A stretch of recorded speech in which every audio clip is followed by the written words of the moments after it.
কিছু কিছু ব্যাপার আছে যেগুলিতে রোজা ভাঙে না, সংশয় তৈরি হয়, কনফিউশন তৈরি হয় যে আসলে কি রোজাটা ভাঙলো কিনা। সেগুলো কি? এক নম্বর হচ্ছে ভুল করে যদি কেউ খায়। দুই নম্বর হচ্ছে এটা বিবাহিতদের জন্য, বিবাহিতরা ফিজিক্যাল ইন্টারকোর্স যদি করে দেহ থেকে সিমেন আউট হলে রোজা ভেঙে যায়, কিন্তু স্বাভাবিক মেলামেশাতে রোজা ভাঙে না। তিন নম্বর ওয়েট ড্রিম, বাংলায় বলে স্বপ্ন দোষ।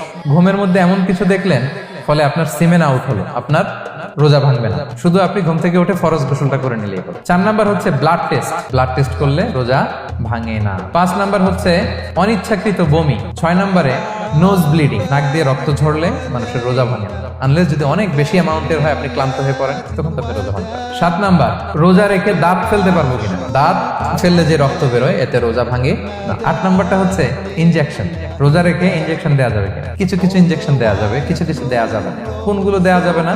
এনার্জেটিক ইনজেকশন দেওয়া যাবে না, যে ইনজেকশনে ফুড সাপ্লিমেন্টারি আছে, যেটার মধ্যে নিউট্রিশন ভ্যালু আছে, এই ইনজেকশন গুলো দেওয়া যাবে না। কিন্তু পেইন কিলার যে ইনজেকশন গুলো আছে এটা দিতে পারবেন। অ্যান্টিবায়োটিক ইনজেকশন দিতে পারবেন, অ্যানেস্থেটিক ইনজেকশন দিতে পারবেন, এই জাতীয় মেডিকেশন ইনজেকশন গুলো দিতে পারবেন। নয় নম্বরে কিছু কমন ব্যাপার আছে, এর মধ্যে এক নম্বর হচ্ছে টুথপেস্ট। রোজা রেখে টুথপেস্ট দিয়ে ব্রাশ করা যাবে কিনা? যাবে, কিন্তু না করাই ভালো।